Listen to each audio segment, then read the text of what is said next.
நாம் தேவனுக்காக செய்யும் எதுவும், டைட்டில் ப்ளீஸ், நாம் தேவனுக்காக செய்யும் எதுவும், எந்த காரியமும் வீணாகாது. ஹல்லேலூயா, ஹல்லேலூயா. What you do for God will never be in vain. ஆண்டவருக்காக நீங்க எதையெல்லாம் செய்தீங்களோ அந்த ஒரு காரியமும் ஒரு நாளும் வீணாகாது. ஹல்லேலூயா. அதை விசுவாசிப்போம், அதை நம்புவோம். நாங்கள் ஆண்டவருக்காக, கர்த்தருக்காக எதையெல்லாம் நாங்கள் செய்கிறோமோ, என்ன காரியமாக இருந்தாலும், அது எப்படிப்பட்ட காரியமாக இருந்தாலும், நீங்கள் ஒரு காரியத்தை செய்யக்குள்ள, இதை நான் ஆண்டவர்னால தான் நான் இதை இப்படி செய்கிறேன், ஆண்டவர்னால தான் நான் இந்த பயணம் போகிறேன், ஆண்டவர்னால தான் நான் இது போகாமல் இருக்கிறேன், ஆண்டவர்னால தான் நான் இப்படி இதை டீல் பண்ணுறேன், ஆண்டவர்னால தான், ஆண்டவர்னால தான், ஆண்டவர்னால தான். ஆமென். இதெல்லாம் ஆண்டவர்னால தான். ஏன்னாலன்னா அது வேற மாதிரி இருக்கும். ஆனால் இது ஆண்டவர்னால தான் நான் இப்படி செய்கிறேன் அப்படின்னு சொல்லி எதையெல்லாம் நீங்கள் ஆண்டவருக்காக செய்கிறீங்களோ, ஏதோ ஒரு பாவத்தை செய்யாமல் நீங்கள் விடுறீங்க, ஏன்னா ஆண்டவருக்கு இது பிடிக்காது, நான் அதை செய்ய மாட்டேன். ஆண்டவர் சில காரியங்களை செய்ய வேணான்றாரு, நான் செய்யாமல் இருக்கிறேன். ஆண்டவர் சில காரியங்களை செய்ய சொல்கிறாரு, நான் செய்கிறேன். அது மாதிரி எந்தெந்த காரியத்தை கர்த்தருக்காக நீங்கள் செய்கிறீங்களோ, கர்த்தருக்காக விடுறீங்களோ, கர்த்தருக்காக நீங்கள் செய்கிறீங்களோ, அந்த காரியத்தின் நிமித்தம் அந்த செய்கிற அந்த பிரயாசம், அந்த செய்கிற அந்த காரியம் ஒரு நாளும் எங்களுக்கு வீண் போகாது என்று சொல்லி ஆண்டவர் சொல்கிறார். ஹல்லேலூயா. நாங்கள் வாசிப்போம், சகோதரி வாசிப்பார்கள். கலாத்தியன்ஸ், கலாத்தியர் 6ஆம் அதிகாரம் 9ஆம் வசனம். Galatians chapter 6 verse 9. Galatians chapter 6 verse 9. நன்மை செய்கிறதில் சோர்ந்து போகாமல் இருப்போமாக, நாம் தளர்ந்து போகாதிருந்தால் ஏற்ற காலத்தில் அறுப்போம். சரி, வார்த்தை சொல்லுது நன்மை செய்கிறதுல சோர்ந்து போகாமல் இருப்போம். ஹல்லேலூயா, ஆமென். நாங்கள் நன்மை செய்கிறதுல சோர்ந்து போகாமல் இருப்போம், நாம் தளர்ந்து போகாமல் இருப்போம் என்றால் ஏற்ற காலத்தில் அறுப்போம். இப்ப வார்த்தையிலே நாங்க பார்க்கிறோம், நன்மை செய்கிறதில் சோர்ந்து போகாமல் இருப்போம் அப்படின்னு. அது ஏன் அப்படி சொல்லப்பட்டிருக்குன்னா, நம்ம நன்மை செய்யற நாங்க சில நேரம் நாங்க நன்மை செய்யறதுல சோர்ந்து போயிடுவோம்.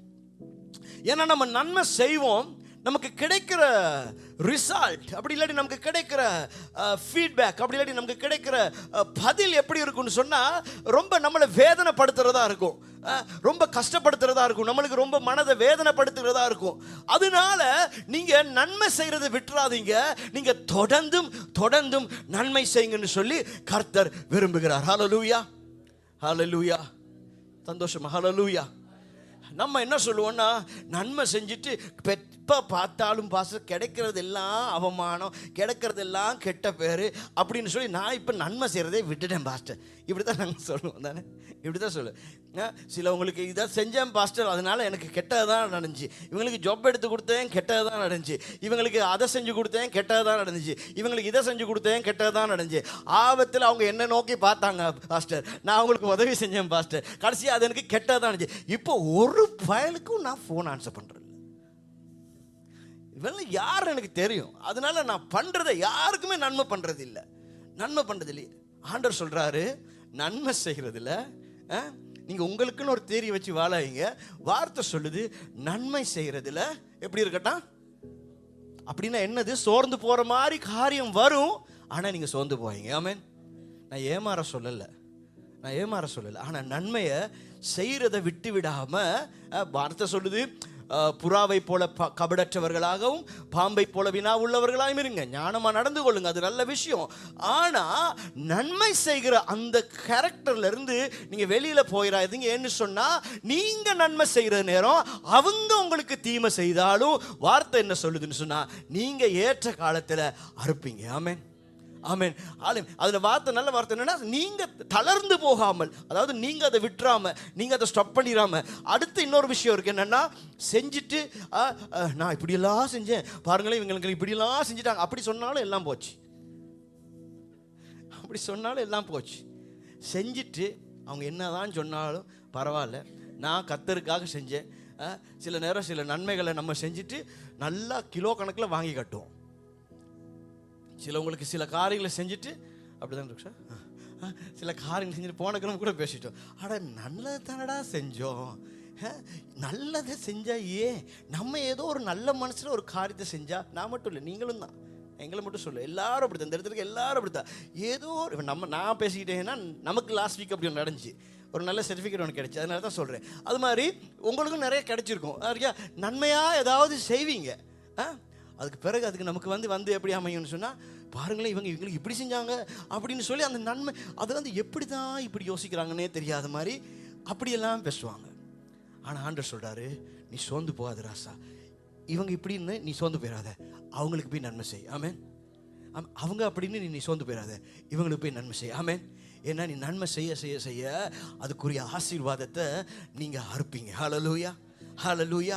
சில நேரம் நன்மை செய்கிற நேரம், சில நேரம் அப்படியே நாங்கள் நன்மை செய்வோம், அவங்க அப்படியே எங்கள் தலைமையில ஏறி போகிற மாதிரி இருக்கும். சில வேளை நாங்கள் நன்மை செய்வோம், எங்களை பயன்படுத்தி தூக்கி வீசுகிற மாதிரி இருக்கும். சில நேரம் நாங்கள் நன்மை செஞ்சால் எங்களுக்கு தீமை தான் கிடைக்கும். எனக்கு ஆண்டவர் இப்போ இன்னைக்கு நேற்று இல்லை, 2004 ஒரு பாட்டு கொடுத்தாரு. இப்போ 2004 ஹரிஷ் பிறக்கவே இல்லை, 2004 ஒரு பாட்டு கொடுத்தாரு. என்ன பாட்டு தெரியுமா? நடந்தவை எல்லாம் நன்மைக்காக நடப்பவை எல்லாம். அதில் ஒரு வசனம் இருக்குது, எத்தனை என்னமா நன்மை என்றெண்ணி செய்தேன் நான் ஏராளமாய், இன்று அத்தனையும் என்னை வாட்டுதையா. அதான் அந்த பாட்டில் இருக்கு. பழைய பாட்டு, 2004 எழுதின பாட்டு. நன்மை என்றெண்ணி செய்தேன் நான் ஏராளமாய், இன்று அத்தனையும் என்னை ஒரு வாட்டுதில்லை, வாட்டுதையா ஏசையா ஏசையா, இன்று அத்தனையும் என்ன வாட்டி வதைக்குதையா. இப்படி தான் அந்த பாட்டு இருக்கும். அது மாதிரி தான் சில நேரம் நாங்கள் நன்மைலாம் செய்வோம், ஆனால் எங்களுக்கு பல தீமைகள் நடக்கும். ஆனால் வார்த்தை சொல்லுது, இல்லை, தளர்ந்து போகாமல் தொடர்ந்து நன்மையை செய்யுங்க. ஏன்னா நீங்கள் செய்கிற நன்மையின் ஆசீர்வாதத்தை கர்த்தர் உங்களுக்கு நிச்சயம் தருவார். ஹல்லேலூயா. எபேசியர் 2ஆம் அதிகாரம் 10ஆம் வசனம். Ephesians chapter 2 verse 10. Ephesians chapter 2 verse 10 வாசிப்போம். ஏனெனில் நற்கிரியைகளை செய்கிறதற்கு நாம் கிறிஸ்து இயேசுவுக்குள் சிருஷ்டிக்கப்பட்டு, நாங்க நல்ல கிரியையை செய்யறதுக்காக இயேசு கிறிஸ்துவுக்குள்ள நாங்க சிருஷ்டிக்கப்பட்டிருக்கோம். ஆமென். அதாவது அது எங்களோட டிஎன்ஏல இருக்கிற ஒண்ணு. ஹல்லேலூயா. அப்போ நீங்கள் கேட்பீங்க, மற்றவங்களோட டிஎன்ஏல இருக்கா இல்லையா பாஸ்டர்? இருக்கு, ஆனால் அவங்க அப்படி, நீங்கள் அதை பற்றி விட்டுருங்க. உங்கள் டிஎன்ஏல அவர் என்ன சொல்றாருன்னா, நற்கிரியையை செய்கிறதுக்கு, நல்ல கிரியைகளை செய்கிறதுக்கு இயேசு கிறிஸ்துவுக்குள்ள நீங்களும் நானும் சிருஷ்டிக்கப்பட்டு தேவனுடைய செய்கையாய், அவரால் சிருஷ்டிக்கப்பட்டு அவர் நம்மளை செஞ்சதே நல்லது செய்யறதுக்காக. ஹல்லேலூயா. இன்னொரு விதத்தில் சொல்றேன்னா, இயேசுவை போலவே அவர் எங்களையும் மாற்றி இருக்கிறாரு. இயேசுவை போல நாங்களும் இருக்கணும்னு நினைக்கிறாரு. நல்ல கிரியைகளை நாங்கள் செய்யணுன்றது தேவனுடைய விருப்பமா இருக்கிறது. தொடர்ந்து வாசிப்போம். அவைகளில் நாம் நடக்கும்படி அவர் முன்னதாகவே அவைகளை ஆயத்தம் பண்ணி இருக்கு. அதாவது நம்ம நல்லதை செய்துட்டு போகணும்னு சொல்லியே அவர் எல்லாவற்றையும் ஆயத்தப்படுத்தி வைத்திருக்கிறார். ஹல்லேலூயா, ஹல்லேலூயா. அதாவது எதையெல்லாம் ஆயத்தப்படுத்திருக்காருன்னா, நீங்க நல்லது செய்யுங்க, ஆனா உங்களுக்கு கெட்டது தான் நடக்கும், ஆனா அதுக்குரிய ஆசீர்வாதத்தை ஏற்ற காலத்துல நீங்க அறுப்பீங்க அப்படின்னு சொல்லி அவர் எல்லாவற்றையும் நமக்கு ஆயத்தப்படுத்தி வைத்திருக்கிறார். ஆமென். நம்ம நல்லதை செய்வோம், சரி சொல்லுவோமா? நாங்க நல்லதை செய்வோம், நமக்கு கெட்டது நடந்தாலும் நம்ம நல்லதை அறுப்போம். இதுதான் தியரி. ஹல்லேலூயா. இதுதான், நம்ம நல்லதை செய்வோம், நமக்கு கெட்டதை செஞ்சாலும் நம்ம நல்லதை அறுப்போம். ஏன்னு சொன்ன வார்த்தை சொல்லுது, அவர் எல்லாமே நமக்கு நன்மையா நடக்கும்படி அவர் எல்லாவற்றையுமே ஆயத்தப்படுத்தி வைத்திருக்கிறார். ஹல்லேலூயா, ஹல்லேலூயா. ஆகவே இந்த நன்மை செய்யறதை நம்ம விட்டு விடாமல் நாம் செய்ய வேண்டியவர்களாக இருக்கிறோம். ஹல்லேலூயா. ரொம்ப ஒன்றும் சர்ப்ரைஸ் ஆகிற வேணாம். யாராவது தீமை செஞ்சிட்டாங்கன்னா நம்ம ஆகுறது தான், இவங்க இப்படி பேசிட்டாங்களா, இவங்க இப்படி செஞ்சுட்டாங்களோ, இவங்களுக்கு நான் இவ்வளோ நன்மை செஞ்சுருக்கேன்னு சொல்லி ரொம்ப ஒன்றும் பெருசாக சர்ப்ரைஸ் ஆக வேணாம். ஏன்னு சொன்னால் நாங்கள் ஒன்றும் விதிவிலக்கு இல்லை. ஏன்னா இயேசுவுக்கே நடந்துச்சு. ஆமென், ஆமென், ஆமென். இயேசுவுக்கே நன்மை செஞ்சு கடைசியாக இயேசுவுக்கே கெட்டது தான் நடந்துச்சு. இயேசுவையே 3.5 வருஷம் பச்சு இயேசு பார்த்ததுக்கு இயேசுவுக்கே கெட்டது தான் நடந்துச்சு. இயேசு மரித்தோரை உயிர்த்தெழ பண்ணாரு. இயேசு பலருடைய வாழ்க்கையில் பல அற்புதங்களை செய்தார். ஆனால் அந்த இயேசுவுக்கு கடைசியில் என்ன நடந்துச்சு? அவரை போய் சிலுவையில் அறையுங்க, பர்னபாசை விடுதலை செய்யுங்கன்னு சொல்லி இவ்வளவு 3.5 வருடம் நன்மை செய்தவரையே இந்த ஜனங்கள் என்ன செய்தாங்கன்னு சொன்னால் தீமையை தான் அவர்களுக்கு செய்தாங்க. அப்படி பார்க்கும் பொழுது இயேசுவோடு நம்ம வாழ்க்கையை நாங்கள் ஒப்பிட்டு பார்க்கும் பொழுது அவருக்கே அப்படின்னு சொல்லி சொன்னா நமக்கு எம்மாத்திரம். ஆமென், என்ன ஆமென். அதனால ரொம்ப ஒன்றும் சர்ப்ரைஸ் ஆகிறாங்க. எதுவும் நடக்கக்குள்ள, ஐயோ இவங்க இப்படி செஞ்சிட்டாங்களா, ஐயோ அவங்க அப்படி பேசிட்டாங்களா, ஐயோ அது அப்படி நடந்துச்சா அப்படின்லாம் ரொம்ப சர்ப்ரைஸ் ஆவாங்க. ஏன்னா இது ஏற்கனவே இயேசுவுக்கே நடந்திருக்கு. ஆமென். யாரால் படைக்கப்பட்டோமோ அவருக்கே இதெல்லாம் நடந்திருக்கிறனால நம்ம இதை நினைத்தெல்லாம் ரொம்ப ஓவராக ஒரி பண்ணிக்கிட்டு அதுக்காக பண்ணுற ஒரிஸே ரொம்ப அநியாயம். ஆமென் ஆமென். அதுக்காக கஷ்டப்படுறது, கண்ணீர் விடுறதுலாம் ரொம்ப அநியாயம். அந்த கண்ணீரை இந்த அழிந்து போகிற ஆத்துமக்களுக்காக விட்டாலும் கொஞ்சம் பரவாயில்ல. அதுக்காக போயிட்டு கண்ணீர் விட்டு கவலைப்பட்டு அப்படியே சோர்ந்து போயிட்டு இருக்கிறதுலாம் ரொம்ப அநியாயம். என்று சொன்னால் இது ஒன்றும் புதிய காரியம் இல்லை, அது இயேசுவுக்கே நடந்த காரியம். ஆமென். இயேசுவே அதற்குள்ளாக போனார். ஹல்லேலூயா. ஆகவே இப்படியான காரியங்களை மனிதன் செய்கிறது, அதாவது இப்படி மனுஷன் நடந்து கொள்றதுக்கு அது ஒன்றும் பண்ண முடியாது. அது அவங்களுடைய நேச்சராக இருக்குது. அவங்க அப்படித்தான். அவங்க சில நேரங்களில் இப்படி நடந்து கொள்றவங்களாக அநேகர் இருக்கிறாங்க. ஆனால் கர்த்தர் என்ன சொல்றாருன்னா, நீங்கள் எப்படி நடந்து கொள்ளுங்கன்றதை நான் கணக்கில் எடுக்கிறேன், அதன்படி ஏற்ற காலத்தில் நான் உங்களை ஆசீர்வதிக்கிறவராக இருக்கிறேன். ஹல்லேலூயா ஹல்லேலூயா. நமக்கு வாழ்க்கையில் சந்தித்த சில கசப்பான சம்பவங்கள், சந்தித்த சில மனிதர்கள் நிமித்தம் நம்ம முழு எல்லாவற்றையுமே நம்ம அப்படி நினைச்சிட தேவையில்ல. சில நேரத்தில் நம்ம ஒரு இடத்துல நம்ம என்ன சொல்லுவோம் தமிழில், நல்ல மாட்டுக்கு ஒரு சூடு, அது மாதிரி நம்ம மாடும் இல்லை, நம்ம மனுஷங்க. அதனால நம்ம அப்படியெல்லாம் எடுத்துக்கல தேவையில்ல. நம்ம ஒரு இடத்துல நாங்கள் ஏதோ இதாகிட்டோம்னு சொல்லி எல்லாமே நமக்கு இப்படித்தான் இருக்குன்ற நெகட்டிவ் தாட்ஸில் நம்ம போக தேவையில்ல. அப்படியே நடந்தாலும் எனக்குரிய ஆசீர்வாதத்தை நான் ஏற்ற காலத்திலே அறுப்பேன் என்று சொல்லி நாங்கள் முன்னோக்கி செல்லணும் என்று சொல்லி கர்த்தர் விரும்புகிறார். ஹல்லேலூயா ஹல்லேலூயா. இயேசு கெத்செமனே தோட்டத்தில் சீஷர்களை பார்த்து சொல்றார், 1 மணி நேரமாவது ஜெபிங்களேன். இந்த 1 மணி நேர ஜெபத்தில் உண்மையிலேயே இயேசு சொன்னது அவர்கள் சோதனைக்குட்பட பண்ணாமல், யாரு? சீஷர்கள் சோதனைக்குட்பட பண்ணாமல் விழித்திருக்கணுன்றதுக்காக, அவங்க சிக்கி கொள்ளக்கூடாதுன்றதுக்காக தான் இயேசு ஜெபிக்க சொன்னார். இதே நேரம் இயேசு முதல்ல சொல்லிட்டாரு, அவர் போக போகிற பாடுகளையும் சொல்லிட்டாரு. நான் இப்படிப்பட்ட பாடுகளுக்குள்ளெல்லாம் நான் போக போகிறேன் அப்படின்னு சொல்லிட்டாரு. இவ்வளவு 3 வருடம் அவரோட இருந்து சாப்பிட்டு குடிச்சு அவர்கிட்ட நன்மையை பெற்று அவர் யார் என்பதை அறிந்தவங்க 1 மணி நேரம் தங்களுக்காகவும் ஜெபிக்கவில்லை. இயேசு போயிட்டு ஜெபிச்சுட்டு திரும்பி பார்த்தா பேதுரு, யோவான் எல்லாம் அப்படியே போத்திக்கிட்டு தூங்குறாங்க.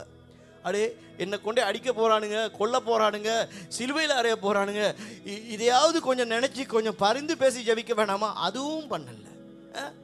அதாவது அது அன்பே இல்லாமல் ஒரு தூக்க மயக்கத்தில் அவங்க அன்னைக்கு காணப்பட்டாங்க. அதனால தான் ஆண்டவர் சொல்கிறாரு, உன்னையும் பார்த்து ரொம்ப சர்ப்ரைஸ் ஆகாதீங்க, எது எப்படி இருந்தாலும் நீங்கள் நன்மை செய்கிறவர்களாக இருங்க. ஹல்லேலூயா ஹல்லேலூயா. நம்மளோட கூட இருக்கிறவங்களா இருக்கலாம், யாரா வேண்டுமென்றாலும் இருக்கலாம். நீங்கள் எவ்வளவோ நன்மைகள் செய்தாலும் உங்களுக்கு அதற்குரிய பதில் அவர்களிடத்திலிருந்து கிடைக்காமல் போனாலும் வார்த்தை சொல்லுது, நீங்கள் ஏற்ற காலத்திலே அறுப்பீர்கள். ஆண்டோட வார்த்தை ஒரு நாளும் பொய்யாகாது. ஹல்லேலூயா. நம்மளை அவர் ஏற்ற காலத்தில் நாம் செய்கிற நன்மைக்கு தக்கதாய் ஆசீர்வாதங்களை அவர் நமக்கு அறுக்க அவர் நிச்சயம் உதவி செய்வாராக. ஹல்லேலூயா ஹல்லேலூயா. இயேசுவின் அன்பை பற்றி கொஞ்சம் பாருங்க. இயேசுவின் அன்பை பாருங்க. அவர் இப்போ நம்ம எல்லாம் எப்படின்னு சொன்னால், எங்கேயாவது போயிட்டு ஏதாவது சுட்ட பிறகு பட்ட பிறகு தான் கவனமாக இருக்கணும் அப்படின்னு சொல்லுவோம். ஆனால் இயேசு அப்படி இல்லை. அவர் தேவ ஆவியினால் நிறைந்து காணப்பட்டார். அவர் சீஷர்களை தெரிந்து கொள்ளும் போது யூதாஸை போயிட்டு அப்படியே கட்டி பிடிச்சி முத்தம் கொடுத்து, வாப்பா என்னுடைய 12வது சீஷனா அப்படின்னு சொல்லி அவரை கட்டி அணைத்து அவரை 12வது சீஷனா அவர் ஏற்றுக்கொள்ளும் பொழுது கூட இயேசுவுக்கு தெரியும், இவர் தான் என்ன காட்டி கொடுப்பாரு. ஆமென். பைபிளில் நீங்கள் எங்கேயாவது பார்க்க முடியுதா? 11 சீஷரை நல்லா பார்த்துட்டு இயேசு இந்த 12வது யார் நம்மட யூதாஸ் காரியத்தை ஒழுங்காக கவனிக்கலைன்னு சொல்லி இல்லை. அவரையும் அதே மாதிரி தான் பார்த்தாரு. இன்ஃபேக்ட் அவரோட கையில் தான் பணத்தையே கொடுத்தாரு. உனக்கு பண ஆசை வந்துட போகுதுடா, அதனால் நீ பணத்தையெல்லாம் வச்சுக்கோ, அப்போயாவது இந்த ஆசை ஒன்றை விட்டு போயிடும் அப்படின்னு பணத்தையும் தூக்கி அவர் கையில் தான் கொடுத்தாரு. அவர் தான் ட்ரெஷரர். அவர் தான் எல்லாமே பிளான் பண்ணுவார் பண சம்பந்தமாக. சுவாமியை போயிட்டு அப்படியே எங்கே இந்த கோப்பி கடையில் சாப்பிட்டு பில்லை பே பண்ணு அப்படின்னா இவர் தான் போய் பே பண்ணுவார். ஏன்னா அவர்கிட்ட தான் பணம் எல்லாம் இருந்துச்சு. படகுக்கு பே பண்ணுறது, உடுப்பு வாங்குறது, எல்லாமே அவருடைய கையில் தான் இருந்துச்சு. அப்போ அப்படி தான் இயேசு அவரை பார்த்தாரு.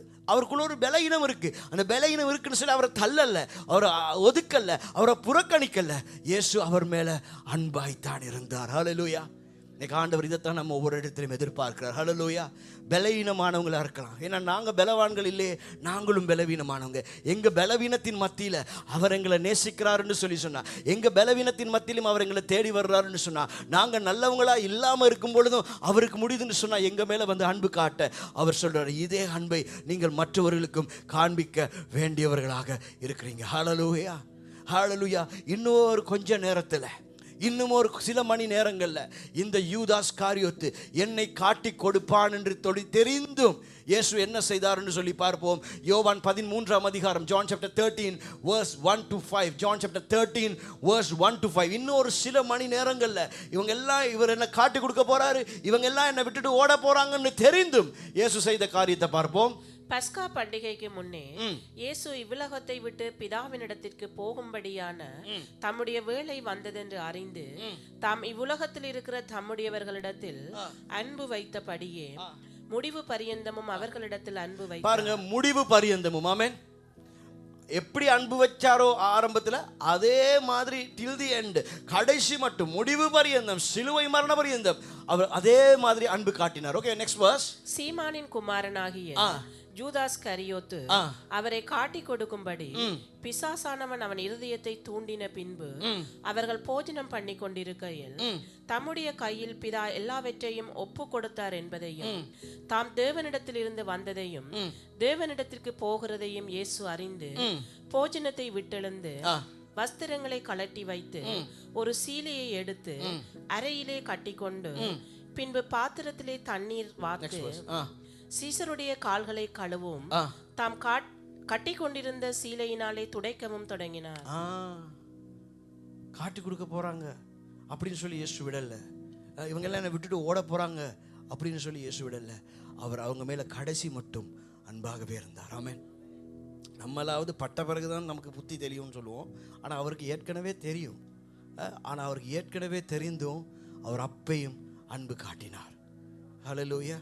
அவருக்கு ஏற்கனவே தெரிந்தும் இப்படி தான் செய்ய போறீங்க. இப்போ உங்கள் காலை நான் கழுவுறேன், நீங்கள் என் காலை வார போறீங்க தெரியும். அப்படி இருந்தும் அவர் என்ன செஞ்சார்? அன்பு காட்டினார். ஹல்லேலூயா, ஹல்லேலூயா. கிறிஸ்தவ வாழ்க்கையில் ரொம்ப கஷ்டமானது, ரொம்ப கடினமான காரியம் வந்து சிலரை மன்னிக்கிறது ரொம்ப கஷ்டமாக இருக்கும். சில காரியங்களை மறக்கிறது ரொம்ப கஷ்டமாக இருக்கும். கேட்டுக்கொண்டிருக்க உங்களுக்கும் அப்படித்தான், பேசுகிற எனக்கும் அப்படித்தான். நம்ம எல்லாருக்குமே சில காரியங்களை மன்னிக்கிறது, சில காரியங்களை மறக்கிறது, இதெல்லாம் ரொம்ப கஷ்டமான ஒரு காரியம். ஆனாலும் கர்த்தர் சொல்கிறார், அது எல்லாவற்றையும் நீங்கள் அப்படியே செய்யணும். ஏன்னா அதைத்தான் நானும் செய்தேன், அது தான் உங்களுக்கு ஏற்ற காலத்திலே ஆசீர்வாதத்தை கொண்டு வந்து தரும் அப்படின்னு. ஆமென். கிறிஸ்தவ வாழ்க்கை ரொம்ப கஷ்டம். யாருக்கு கஷ்டம்னு சொன்னால், தன்னை சிலுவையில் அறையாதவங்களுக்கு ரொம்ப கஷ்டம். ஆமென். தன்னை சிலுவையில் அறையாமல், தன்னை சிலுவையில் முழுக்க அரைஞ்சிட்டு நான் கிறிஸ்துவை பின்பற்ற போகிறேன் அப்படின்னு வராதவங்க எல்லாருக்குமே இந்த கிறிஸ்தவ வாழ்க்கை ரொம்ப ஒரு கடினமான வாழ்க்கையாக இருக்கும். ஆனால் யாரெல்லாம் தங்களை சிலுவையில் அறைந்து விட்டு யார் என்ன சொன்னாலும் பரவாயில்ல, யார் என்ன பேசினாலும் பரவாயில்ல, நான் கிறிஸ்து சொன்னது போல, கிறிஸ்து செய்து காண்பித்தது போல நான் அவருடைய வித்தாக இருக்கிறேன், அவருடைய அந்த நல்ல காரியம் எனக்குள்ளே இருக்குது, அப்படித்தான் நான் சிருஷ்டிக்கப்பட்டிருக்கிறேன், ஆகவே நான் நன்மை செய்கிறவனாகவே இருப்பேன். இந்த நன்மை செய்கிறவர்னு சொல்கிற நேரத்தில் நாங்கள் நன்மையை வந்து சர்ச்சில் இருக்கவங்களுக்கு மட்டும் செஞ்சு வேலை இல்லை. நாங்கள் இந்த நன்மையாக செய்கிறது வந்து நம்முடைய குடும்பத்தில் இருக்கிறவங்களுக்கு மட்டும் செய்து வேலை இல்லை. சிலர் அங்கேயும் பண்ணுறதில்ல, ஆனால் அங்கே மட்டும் பண்ணி வேலை இல்லை. எங்கேயுமே நாங்கள் நன்மை செய்கிறவங்களாக தான் இருக்கணும். ஆமென். நம்ம இங்கெல்லாம் நல்லவங்களாக இருந்துட்டு பிரதர் சிஸ்டர் சோத்திரம் அப்படின்னு இருந்துட்டு வேலைக்கு போனோன்னா ஆத்திரமாகக்கூடாது. எல்லா இடத்துலையுமே இந்த பிரதர் எப்படின்னா ஒரே சர்டிஃபிகேட் தான் வரணும். ஆமென், ஆமென். ஒரே சர்டிஃபிகேட். எங்கே போய் கேட்டாலும் சிஸ்டர் ஜெனி எப்படின்னா, ஐயோ சர்ச்சில் எப்படி அந்த புள்ள பாடுது, அப்படித்தான் அந்த வேலை செய்கிற இடத்துலையும் அப்படின்னு சொல்லணும். ஆமென் இல்லையா? எல்லாரை பற்றியும் அப்படித்தான். ஆமென். எல்லாரை பற்றியும் நல்ல ஒரு சர்டிஃபிகேட் கொடுக்கணும். யார் கொடுக்கணும்? ஆண்டவர் கொடுக்கணும். ஆமென். அதே நேரத்தில் உலகத்தில் இருக்க நம்ம வாழ்கிற மக்கள் எல்லாருமே நம்மளை பார்த்தா இவங்க இப்படி தான் அப்படின்னு சொல்லி, ஆனால் அநேக நேரத்தில் நம்மளால் முடியறதில்லை. சம்டைம்ஸ் நம்முடைய மாம்சம் தலை தூக்கும், சுற்றி முற்றி பார்த்துட்டு தெரிஞ்சவங்க யாரும் இல்லைன்ட்டு அப்படி ஏதாவது பேசுறது பண்ணுறது. ஆனால் இல்லை, நாங்கள் எங்கே போனாலும் நாங்கள் அவரை பிரதிபலிக்கிறவர்களாக நாங்கள் இருக்கணும்னு சொல்லி கர்த்தர் விரும்புகிறார். ஹல்லேலூயா, ஹல்லேலூயா. நமக்குள்ள இருக்கு நம்முடைய பழைய மாம்சம், பழைய குணாதிசயம் இருக்கு. ஆனா என்ன பண்ணணும், நம்ம அதை மாற்றிக்கொள்ள வேண்டியவர்களாக இருக்கிறோம். ஆமென். சிலர் சில காரியங்களை பேசும் பொழுது சில விதமாக நடந்து கொள்ளும் பொழுது நம்மளுக்கும் நடந்து கொள்ள தெரியாமல், நமக்கும் பேச தெரியாமல், ஆனால் அதெல்லாம் நம்ம சிலுவையில் அரைஞ்சிடணும். ஆமென். எப்போ நம்ம இயேசு கிறிஸ்துவ சொந்த ரட்சகராக ஏற்றுக்கொண்டோமோ அன்னையிலேயே நம்ம எல்லாத்தையும் புதைச்சிட்டு நாங்கள் புதிய மனுஷனாக வந்திருக்கோம். அப்பப்போ மாம்சம் கொஞ்சம் தலை தூக்க பார்த்தோன்னு, இல்லை அடங்கு, இப்போ உனக்கு இடம் இல்லை, நான் புதிய மனுஷனை ஆகிட்டேன் அப்படின்னு சொல்லி நம்ம அந்த புதிய கேரக்டரை தான் நாங்கள் வெளியில் பிரதிபலிக்கிறவர்களாக நாங்கள் இருக்கணும். திரும்ப சொல்கிறேன், ஏன் ஆண்டவர் இதை சொல்கிறாருன்னு சொன்னால், அதை வைத்து நம்மை அவர் ஆசீர்வதிக்க இருக்கிறார். ஆமென். ஒரு சம்பவத்தை வேதத்தில் பார்க்க போகிறோம். கர்த்தர் எப்படி நமக்கு வாழ்க்கைக்கு வருகிற காரியங்களை நம்ம எப்படி டீல் பண்ணுறோமோ அதை வச்சு கர்த்தர் நம்மளை எப்படி ஆசீர்வதிக்கிறார் என்று சொல்லி நாங்கள் பார்க்க போகிறோம். இதை நீங்கள் பல முறை கேட்டிருக்கலாம், ஆனால் இன்னைக்கு ஒரு வித்தியாசமான கோணத்தில் கர்த்தர் உங்களோடு பேச விரும்புகிறார். 1 கிங்ஸ் 1 ராஜாக்கள் 17ஆம் அதிகாரம் 8ஆம் வசனத்திலிருந்து. அப்பொழுது கர்த்தருடைய வார்த்தை அவனுக்கு உண்டாகி. யார் அவன் என்றால் அது எலியா தீர்க்கதரிசியாய் காணப்படுகிறார். எலியா தீர்க்கதரிசிக்கு கர்த்தருடைய வார்த்தை உண்டாகி அவர் நீ எழுந்து சீதோனுக்கு அடுத்த சாரிபாத் ஊருக்கு போய். இப்ப நான் சொல்றேன், இந்த சாரிபாத் ஊர் ஒரு பஞ்சத்துல இருக்குது. சரியா? ரைட். இந்த பஞ்சத்துல இருக்கிற இந்த ஊருக்குள்ள போ. அங்கே தங்கியிரு. உன்னை பராமரிக்கும்படி அங்கே இருக்கிற ஒரு விதவைக்கு கட்டளையிட்டேன். அங்கே இருக்கிற ஒரு விதவைக்கு நான் ஏற்கனவே சொல்லிட்டேன். அப்படியே அவர் எழுந்து சாரிபாத்துக்கு போனார். அந்த பட்டணத்தின் ஒளிமுக வாசலுக்கு அவன் வந்த போது அங்கே ஒரு விதவை விறகு பொறுக்கிக் கொண்டிருந்தாள். அவன் அவளை பார்த்து கூப்பிட்டு, நான் குடிக்கிறதற்கு கொஞ்சம் தண்ணீர் ஒரு பாத்திரத்தில் எனக்கு கொண்டு வா என்றான். சரி, இப்ப ஆண்டவர் எதற்காக இந்த எலியாவை அங்க அனுப்புனாரு அப்படின்னு சொல்லி பார்த்தா, இந்த சாரிபாத்துல இவ ஒரு விதவையா இருக்கிறா. சரியா? யாரா இருக்கிறா? விதவை. அதாவது கணவனை இழந்த ஒரு பெண்ணாக இருக்கிறா. அவருக்கு ஒரு மகன் இருக்கிறாங்க. ஆகவே இவ ரொம்ப கஷ்டத்தில் இருக்கிறா. வார்த்தையை தொடர்ந்து வாசிச்சா நாங்க பார்க்கலாம். அவ வீட்டில் ஒரு கொஞ்சம் எண்ணெய் தான் அவகிட்ட இருக்கு, கொஞ்சம் மாவு தான் அவகிட்ட இருக்கு. சொல்லுங்க, கொஞ்சம் எண்ணெய் கொஞ்சம் மாவு. ஆமென். கொஞ்சம் எண்ணெய் கொஞ்சம் மாவு, இவ்வளவு தான் அவகிட்ட இருக்கு. ஆகவே இந்த எலியா தீர்க்கதரிசி ஆண்டவர் அங்க அனுப்புறாரு. ஆண்டவர் எதற்காக அனுப்புறார் அப்படின்னு சொல்லி சொன்னா, இவளுடைய நிலைமையை மாற்றுறதற்காக கர்த்தர் அனுப்புறார். ஹல்லேலூயா, ஹல்லேலூயா. அதாவது இவளுக்கு ஒரு கஷ்டமான சூழ்நிலையில இவ இருக்கிறா. இவட இந்த கஷ்டமான, இது ரொம்ப முக்கியமான ஒரு இடத்துக்கு நாங்கள் வந்திருக்கோம். வார்த்தையில ரொம்ப கவனமா கேளுங்க. ஆகவே இவ ஒரு கஷ்டத்துல இருக்கிறா, இவ ஒரு வறுமையில இருக்கிறா, இவட லைஃப்ல ஒரு குறைவு காணப்படுது, பெரிய குறைவா இருக்குது. இந்த குறைவுல இருந்து அவ மீட்கணும், அவ ஆசீர்வதிக்கணும், அவ விடுவிக்கணும் அப்படின்றதுக்காக ஆண்டவர் அவ மேல காட்டின தயவின் நிமித்தம் ஆண்டவர் என்ன செய்யறாருன்னா, எலியா தீர்க்கதரிசியை அவளுடைய வீட்டுக்குள்ளே அனுப்புறார். ஹல்லேலூயா, ஹல்லேலூயா. சில நேரத்தில் நம்ம சில கஷ்டமான காரியங்களை ஆண்டவர் செய்ய சொல்லுவார். போன முறை வார்த்தையை கொஞ்சம் திரும்ப நீங்கள் அப்படியே ரீவைண்ட் பண்ணி பார்த்தீங்கன்னு சொல்லி சொன்ன தெரியும். போன ஆண்டவர் என்ன பேசினார்னா, சில காரியங்களை ஆண்டவர் செய்ய சொல்லுவார். அது ரொம்ப கடினமான காரியமாக இருக்கும். ஆனால் அதை நம்ம செய்யும் போது கர்த்தர் அதிலிருந்து நம்மளை ஆசீர்வதிப்பார். ஆமென். ஏன் நமக்கு ஆண்டவர் அதை செய்ய சொல்றாருன்னு சொன்னா, அது மூலமா அது மேல நாங்க வைக்கிற கர்த்தர் மேல நாங்க வைக்கிற நம்பிக்கை, விசுவாசம், கர்த்தருக்காக நாங்க செய்றோம், கர்த்தருக்காக எல்லாவற்றையும் சகித்துக் கொள்கிறோம், கர்த்தருக்காக நாங்க போராடுறோம், ஓடுறோம். இது எல்லாவற்றையும் வைத்து கர்த்தர் நம்மளை ஆசீர்வதிப்பதற்காகவே கர்த்தர் இதை செய்கிறார். ஹல்லேலூயா. சாரிபாத்ல ஏன் விதவை கிட்ட அனுப்பணும்? நல்ல குடும்பமா வாழ்ந்தவங்க இருந்திருப்பாங்க, இன்னும் கொஞ்சம் களஞ்சியங்களில் சாப்பாடுகளை சேர்த்து வைத்தவங்க இருந்திருப்பாங்க, அடுத்து ஒரு மாதத்துக்கு தேவையான சாப்பாடோடு கூட சிலர் இருந்திருக்கலாம்.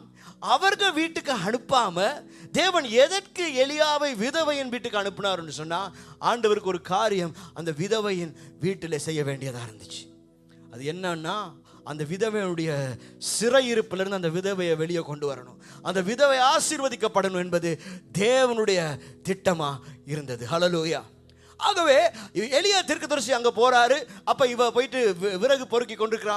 அவகிட்ட சொல்றாரு, கொஞ்சம் குடிக்கிறதுக்கு தண்ணி கொண்டு வாமான்னு சொல்லி. தண்ணியை கொண்டு வர போகும்போது அவர் சொல்றாரு, அடுத்த வசனத்துல நெக்ஸ்ட் வெர்ஸ், அவள் அவளை நோக்கி கூப்பிட்டு நெக்ஸ்ட் வெர்ஸ், கொஞ்சம் அப்பமும் உன் கையிலே எனக்கு கொஞ்சம் அப்பமும். முதல்ல தண்ணி கேட்டவர் இப்ப கொஞ்சம் அப்பமும் கேட்கிறாரு. அதற்கு அவள் இப்ப அவ என்ன சொல்றா? Next verse. பானையில் ஒரு பிடி மாவும். இதுதான் என் நிலைமையா இருக்கு. பானையில ஒரு பிடி மாவும், கலையத்தில் கொஞ்சம் எண்ணெயுமே அல்லாமல் என்னிடத்தில் ஒரு அடையும் இல்லை என்று, என்னிடத்துல ஒண்ணுமே இல்லைன்னு உம்முடைய தேவனாகிய கர்த்தருடைய ஜீவனை கொண்டு சொல்லுகிறேன். இதோ நானும் என் குமாரனும் சாப்பிட்டு செத்து போக அதை எனக்கும் அவனுக்கும் ஆயத்தப்படுத்துகிறதற்கு 2 விறகு பொறுக்குகிறேன் என்றார். சரி, இப்ப பாருங்க, அவ சொல்ற எனக்கு இவ்வளவுதான் இருக்கு, இப்ப நாங்க சாப்பிட்டு சாக போறோம், இவ்வளவுதான் இருக்கு அப்படின்னு சொல்றா. இது ஆண்டவருக்கு தெரியுமா தெரியாதா? ஆண்டவருக்கு தெரியும். அப்ப ஆண்டவர் ஏன் இப்படிப்பட்ட சூழ்நிலையில் இருக்கிறவங்கிட்ட இதே விஷயத்தை கேட்டு அனுப்புறார் அப்படின்னா ஆண்டவருக்கு அவ்வளவு ஆசீர்வதிக்கணும். ஆமென், ஹல்லேலூயா. எது கடினமா இருக்கோ அதை செய்ய சொல்றாரு அப்படின்னா அவர் அதை வச்சு, அதுதான் நமக்கு இருக்கிற டெஸ்ட். ஆமென். நமக்கு வாயில தான் கண்ட்ரோலே இல்லை, அதுக்கே தான் பிரச்சனை வந்துட்டே இருக்கும். ஏன்னா அதில் தான் நம்ம ஜெயம் காணணும், அதில் தான் நமக்கு ஆசீர்வாதம் இருக்கு. ஆமென், ஆமென், உண்மைதானே? ஆமென். சிலர் சொல்லுவாங்க, எனக்கு எல்லாமே செஞ்சிருவேன், இதை செய்கிறது தான் எனக்கு ரொம்ப கஷ்டம். அதிலே தான் பிரச்சனை வந்துட்டே இருக்கும், அதிலே தான் சோதனை வந்துட்டே இருக்கும். ஆனால் அதில் தான் எனக்கு ஆசீர்வாதம் தங்கி இருக்கு. ஹல்லேலூயா, ஹல்லேலூயா, ஹல்லேலூயா. அதில் நான் ஜெயம் காணணும். ஆமென். இவருக்கு இருக்கிற பெரிய விஷயம் என்னன்னா, கொஞ்சம் மாவு இருக்கு, கொஞ்சம் எண்ணெய் இருக்கு, ஒரு ரொட்டியை போட்டு சாப்பிட்டு அப்படியே செத்து போலான்ற நிலைமையில் அவர் இருக்கிறா. அதே எனக்கு நீ தா அப்படின்னு சொல்லி தீர்க்கதரிசி போயிட்டு கேட்கிறாரு. ஹல்லேலூயா, ஹல்லேலூயா. அந்த தேசத்தில் ஆசீர்வதிக்கப்பட்ட ஜனங்கள் எல்லாம் இல்லை, ஆனால் கர்த்தருக்கு தேவையாக இருந்துச்சு அவளுடைய விதவையுடைய சிறையிருப்பை மாற்றணுன்றது தேவனுடைய திட்டமாக இருந்துச்சு. ஆமென். அவர் சொன்னபோது அவள் அதை செய்வதற்கு ஒத்துக்கொண்டாள். ஆமென்.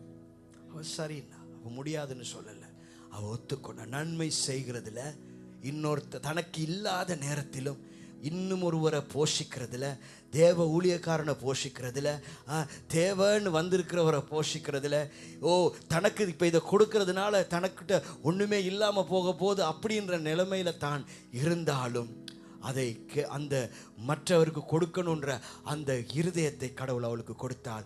அடுத்த வசனத்துக்கு நாங்கள் போவோம். அப்பொழுது எலியா அவளை பார்த்து பயப்படாதே, நீ போய் உன் வார்த்தையின்படி ஆயத்தப்படுத்து.